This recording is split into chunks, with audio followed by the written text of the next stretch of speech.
प्रपन्नपारिजाताय स्तोत्रवेत्रैकपाणये ज्ञानमुद्राय कृष्णाय गीतामृतदुहे नमः। ओम् गीतामाश्रित्य बहवः भूभुजो जनकादयः निर्धूतकल्मषा लोके गीतायाताः परम् पदम्. இவர் சொல்றார், இங்க நிறைய பெரிய ராஜாக்கள் ஜனகர் முதலானவர்கள்ங்கிறார். இங்கேயும் இருக்கு, கீதையிலையும் பார்க்கிறோம். கர்மணைவசம் சித்திம் ஆஸ்திதா ஜனகாதயா. ஜனகாதயான்னு அர்த்தம் ஜனகர் முதலான அரசர்கள் எல்லாம் பெரிய பெரிய காரியம் பண்றவங்க, ராஜ்யபாரம் சுமக்கிறவர்கள், அரசாங்க சுமை. அந்த ராஜ்யபாரத்தை சுமக்கிறவர்கள்லாம் என்ன பண்ணார்கள்னா, இந்த கீதைய பகவஹா பூபுஜா, பூபுஜகாங்கிறது புக்குன்னா அனுபவிக்கிறது. பூபுஜகான்னு அர்த்தம் இந்த பூமியை ஆண்டு அனுபவிக்கிறவர்கள் அப்படின்னு சொல்றோம் இல்லையா. இந்த பூமியை ஆண்டு அனுபவிக்கின்ற அரசர்கள் எல்லோருமே பகவத்கீதையை சார்ந்திருந்து நிர்தூத கல்மஷா லோகே, இந்த உலகத்துல ஒரு கல்மஷமும் இல்லை, மனசு ஒரு விதமான பாபமும் இல்லாமல், கல்மஷம்னா பாபங்கள், மனத்துக்கண் மாசுகள் நீங்கி பரம்பதம் யாதாக, பரமபதத்தை அடைந்தார்கள். பரமபதம்னா இங்கேயே இப்பொழுதே அகங்கார மமகாரம் இல்லாத மன அமைதி நிலை என்பதுதான் கருத்து. கீதாயா படனம் கிருத்வா மாஹாத்மியம் நைவ யஃ படேத் விருதா பாடோ பவேத் தஸ்ய ஸ்ரம ஏவ ஹ்யுதாஹ்ருதஹ. மாஹாத்மியம் கட்டாயம் படிக்க வேண்டும் என்பதை இந்த ஸ்லோகம் சொல்லுகிறது.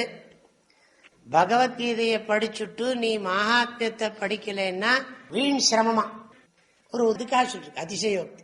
இதனுடைய பெருமையை சொல்றதுக்காக இவ்வாறு சொல்லப்படுது. இதோட தாற்பயம் என்னன்னா, மகிமை எப்போ மனசுல புரிஞ்சு கொண்டே இருந்தா தான் அதுல டச் இருந்துட்டே இருக்கும். பகவத்கீதை படிச்சுட்டு இருக்கோம், மறந்து விட்டுட்டோம், லௌகிக விஷயத்துல ரொம்ப போயிட்டோம், அப்புறம் என்ன ஆச்சுன்னா இதை தொடர்றதுக்கே நேரம் இருக்காத அளவுக்கு அது மாட்டிவிடும். அப்படி இருக்கக்கூடாது.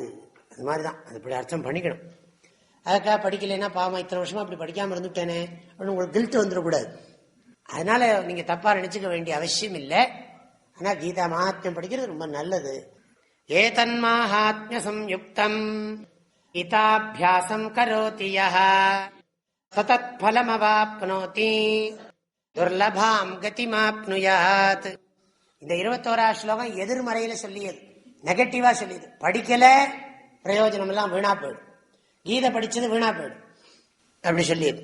இந்த ஸ்லோகம் என்ன சொல்லுகிறது, கீதையோட மகாத்மியம் சேர்த்து படிச்ச நிச்சயமா உனக்கு கீதையோட பிரயோஜனம் முழுக்க கிடைக்கும்.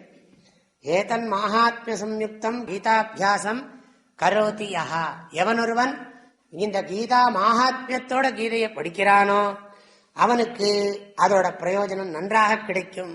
சஹா தத் பலம் அவாப்னோதி, பெறுதற்கரிய பேற்றினை பெறுவான் என்பது கருத்து. சூத உவாச்ச மாஹாத்ம்யமே தத் கீதாயாஹ மயா ப்ரோக்தம் சனாதனம் கீதாந்தே ச படேத்யஸ்து யதுக்தம் தத் பலம் லபேத். சூத உவாச்ச, சூத பௌராணிகர், புராண கதை விஷயங்களை சொல்றதுல ரொம்ப அதிசமர்த்தர். அதனால யாகசாலையில எல்லாம் அங்கங்க மகான்கள் ரிஷிகள் எல்லாம் அடிக்கடி இந்த சூத பௌராணிகர்கிட்ட போய் அது என்ன இது என்ன மகிமையெல்லாம் கேட்டுக்கொண்டே இருப்பாங்க. இந்த மாதிரி சத்விஷயங்களையே கேட்கணும்னு ஆசைப்பட்டு அவர்கிட்ட சௌனகாதி முனிவர்கள் மகரிஷியை அணுகி கேட்டார்கள். அப்படின்னு எந்த புராண புஸ்தகத்தை பார்த்தீங்கன்னாலும் சூத உவாச்சன்னு வரும். அவர் சொல்றார், என்னால் இந்த உலகத்தில் என்றும் இருக்கக்கூடிய இந்த பகவத்கீதையின் மகிமையை பற்றி பேசப்பட்டது. கீதாந்தேச்ச படேத்யஸ்து, கீதையின் முடிவில் எவன் இதை படிக்கிறானோ அதில் சொல்லப்பட்ட பலன்களை அவன் அடைவான். என்ன பலன்? கோதான பலன், கங்கா ஸ்நான பலன், சோமயாக பலன், ருத்ரலோக கணபலன், ருத்ரயோகத்தில் இருக்க கணனாகிறது, மனுஷ ஜென்ம பிராப்தி தொடர்ந்து, அப்புறம் சந்திரலோக பிராப்தி, வைகுண்ட பிராப்தி, ஜீவன் முக்தி பிராப்தி, விதேக முக்தி பிராப்தி, நிர்தூத கல்மஷத்துவ பிராப்தி, இத்தனையும்.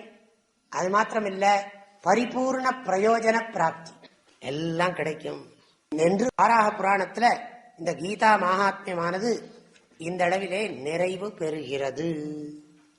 கீதா மகாத்மியத்தை நாம் இனிமேல் தினந்தோறும் அதுவும் இப்ப குறிப்பா ஒரு 15 நாளைக்கு நீங்க தொடர்ந்து இந்த கீதா மகாத்மியத்தை நல்லா சொல்லிக்கிட்டே இருந்தீங்கன்னா உங்க மனசுல அதுதான் வியாபிக்கும். உங்க மனசு முழுக்க அந்த விற்பி வியாபிக்கும். அப்புறம் மற்ற விற்த்திகள்லாம் அமுங்கி போகும். எந்தது நல்ல விற்பி இல்லை, கெட்ட விற்பி எல்லாம் போயிடும். அதுக்காகதான் இது ஸ்ரீ வாராக புராணே கீதா மாஹாத்மியம் சம்பூர்ணம். ஓம் தத்சத். சர்வம் ஸ்ரீ கிருஷ்ணார்ப்பணமஸ்து. ஹரி ஓம்.